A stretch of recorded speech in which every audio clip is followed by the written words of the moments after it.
আমি শ্রী রাম সেন সজ্ঞানে নিজের স্থাবর এবং অস্থাবর সমস্ত সম্পত্তি নিজের বড় ছেলে শ্রী নিধিরাম সেনের নামে করে দিলাম।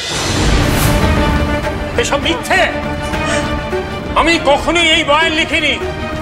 এসব তোমার কারসাজি নিধিরাম। তুমি আবার আমাকে দুষ্য বাবা, আমি তো যা লেখা আছে তাই করেছি। নির্লজ্জ, বেঈমান, কুলাঙ্গার, ঠগ, মিথ্যেবাদী, এই ছিল তোমার মনে। ভেবেছিলাম তুমি শুধরেছো, তোমাকে বিশ্বাস করেছিলাম। জালিয়াতি করে তুমি সম্পত্তি হাতিয়ে নিলে। ছি ছি ছি ছি দিদি, ছি, এটা তুই কি করলি বাবা? তোর এই কাজের জন্য তো আমার মাথা কাটা যাচ্ছে। আমাদের বংশের কেউ এমন করতে পারে আমি স্বপ্নেও ভাবিনি। ও বাবা, কেউ নাকি ভাবতেই পারেনি। আমি তো বুঝতে পারছি না এত হাউতাশ করবার কি আছে। হ্যাঁ, আমি করেছি, আমি জালিয়াতি করেছি, আমি ঠকিয়েছি, আর আমি যা করেছি ঠিক করেছি। আমি বেশ করেছি, কারণ আমি জানতাম এই বাড়িতে রামপ্রসাদের অধিকার থাকলে ওকে আমি বাড়ি থেকে বের করতে পারবো না। তাই আমি রামপ্রসাদকে শিক্ষা দিয়েছি। এবারে বুঝতে পেরেছিস তো রামপ্রসাদ, এই বাড়িতে তুই আর থাকতে পারবি না। এখনই নিজের বউ আর বাচ্চাকে নিয়ে বাড়ি থেকে বেরিয়ে যাবে তুই। কাঁথা নেতা যা আছে সব নিয়ে চলে যাও তোমরা। হ্যাঁ, সেসব নিয়ে যাক, ওসব নিয়ে যাক, আমার ওতে কিছু বলার নেই। যদিও এই বাড়ির কোনো কিছুর ওপর রামপ্রসাদের কোনো অধিকার নেই, নিয়ে যাক। ওইসব নিয়ে যদি বিদেয় হয় তাহলে তুমি একটু হাঁপ ছেড়ে বাঁচতে পারি। জীবনটা শেষ করে দিল, একদম মান সম্মান সব ডুবিয়ে দিল।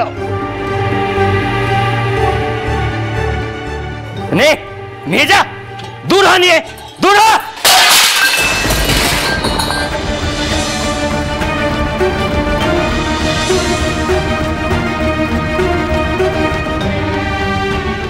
এত বড় আসপদ্ধা তোমার! একটা মিথ্যাবাদী, বেঈমান! তোমাকে ছেড়ে বলতে আমার লজ্জা করছে। দাদাকে মেরো না বাবা, ছেড়ে। বেশ বেশ, আমি বুঝতে পেরেছি এই পরিবারের সকলের কাছে আমি বিড়ম্বনা, তাই তো? তাই আমি আজই আমার স্ত্রী কন্যা সহ এ বাড়ি ত্যাগ করে চলে যাব। বাবা ইচ্ছা করে তোকে বাড়ি থেকে বার করে দিচ্ছি, কিন্তু আমি তোকে কিছুতেই যেতে দেব না। একদম চুপ। হ্যাঁ মেস্তা, আমরা সবাই চাই তোমরা এই বাড়িতে থাকো, তাই তোমরা এই বাড়িতেই থাকবে, এখানেই থাকবে। আমি এই বাড়িতে থাকতে পারবো না, আমি থাকতে চাই না। আজকের পর এখানে থাকাটা অসম্মানের। আমরা যাব, আমরা আজই যাব। তুমি যাবে না, আমি এখনো বেঁচে আছি। ওই দলিল আমি পরিবর্তন করব, চাইলে আমি দলিল আমার পরিবর্তন করতেই পারি। না না, তার কোনো দরকার নেই বাবা, ছেড়ে দাও। কোনো কিছু করে কোনো লাভ হবে না, কারণ রামপ্রসাদকে আমি নিধিরাম সেন এ বাড়িতে থাকতে দেব না। তুমি শান্ত হও না দাদা, আমি তোমাকে সকলের সামনে দাঁড়িয়ে কথা দিচ্ছি যে আমি আজই আমার স্ত্রী কন্যা সহ এ বাড়ি ত্যাগ করে চলে যাব। আর তুমি তো জানো দাদা, আমি একবার যে কথা দিই সে কথা আমি রাখি। কি বললি বাবা? এ তুই কি কথা দিলি? ওইটুকু একটা দুধের শিশু, তাকে নিয়ে বাড়ি থেকে তুই চলে যাবি? কোথায় যাবি তোরা? আমি জানি না, শুধু আমি এটুকু জানি মায়ের সাধনার পথ আমি ত্যাগ করতে পারবো না। আর আমি এও জানি আমি এবং সর্বাণী দুজনেই সেই পথেরই পথিক। আর রইল বাকি সমাজ, তাই তো? সমাজের ওই অন্যায় এবং অত্যাচার আমি সহ্য করতে পারবো না, আমি বরদাস্ত করতে পারি না। প্রতিবাদ তো আমি করবই, আর তাই ওই সমাজপতিদের সাথে অশান্তি লেগেই থাকবে, আর দিনের পর দিন ওরা তোমাদেরকে অপমান করবেই।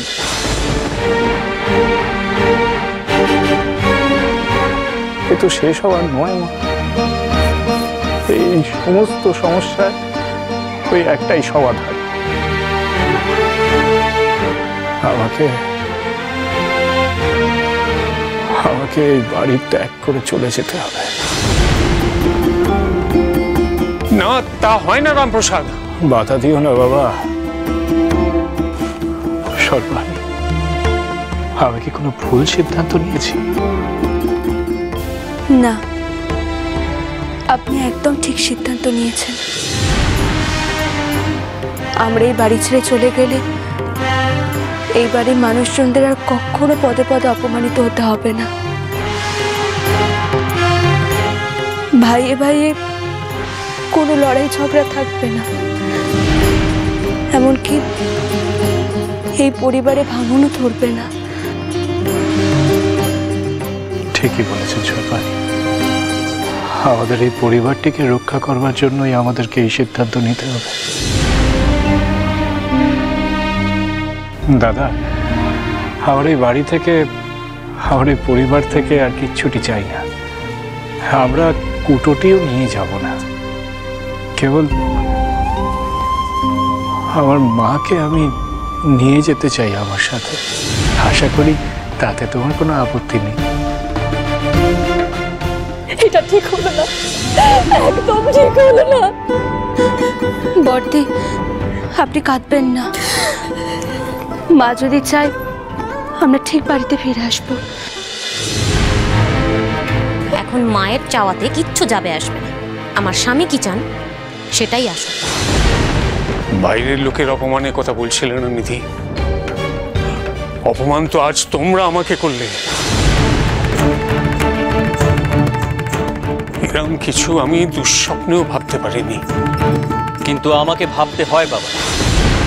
আর ভেবো না আমি যেটা করেছি শুধুমাত্র নিজের কথা ভেবে। আমি যা করেছি তাতে এই পরিবারের সবার মঙ্গল হবে।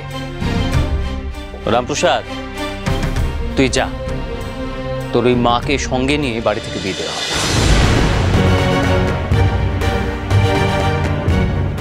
রামপ্রসাদ, রামপ্রসাদ, তুই কি মাকে সঙ্গে করে নিয়ে যাবি বাবা? কিন্তু তোদের তো নিজেদের থাকারই কোনো ঠাঁই নেই, মাকে তুই রাখবি কোথায়? জানি না মা, আমি শুধু এটুকুই জানি যে এটাই আমাদের ভবিতব্য। রামপ্রসাদ, একটু ভালো করে ভেবে দেখ বাবা, তুই একা একা সবকিছু কি করে সামলাতে পারবি? একদিকে বউ, ওইটুকু একটা বাচ্চা, তার উপর আবার মা কালী। আজ থেকে ওরাই যে আমার সব মা। আমার মা, পরমেশ্বরী আর সর্বাণী, এরাই যে আমার সব। আমার সবটুকু দিয়ে আমি এদেরকে আগলে রাখার চেষ্টা করবো। আমি বুঝি তোর কেউ নই মেচকা, আমাকেও নিয়ে চল তুই তোর সাথে। পাখামো রাখ। আমি না থাকলে না সবাইকে গা ছাড়া হতে হতো, বুঝতে পেরেছিস? মেজদা, তুমি হাট আসবে না? আমি জানি না রে বিশু, আমি আজ যে চলে যাব আমি সেটুকু জানি, তবে আসার কথা তো বলতে পারিনি। আমি কিচ্ছু বুঝতে পারছি না, কিচ্ছু বুঝতে পারছি না। বোঝার কিছু নেই ভালো মা, তবে একটা জিনিস আমি বেশ বুঝছি এবং আমি তো মানবো। একদিন আমার মাকে আমি মাথায় করে এই বাড়িতে নিয়ে এসেছিলাম, আর আজ এই বাড়ি ছেড়ে চলে যাওয়ার সময়ও আমি মাকে সাথে করে নিয়ে যাব। আমার যা হবে আমার মায়েরও তাই হবে।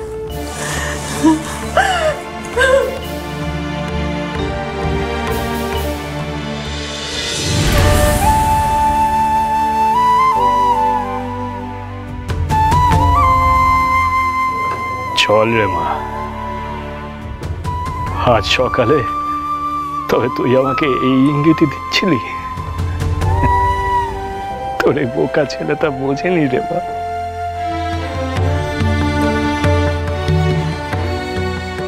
তুই ভালোই তো ছিলিস রে এখানে, হ্যাঁ? এবার চল দেখি তোর ছেলের সাথে কষ্ট করে থাকবি। চল, তুই যেখানে যাবি আমিও তোর সাথে যাব রামপ্রসাদ। যত কষ্টই হোক আমি তোর সঙ্গ ত্যাগ করতে পারবো না বাবা।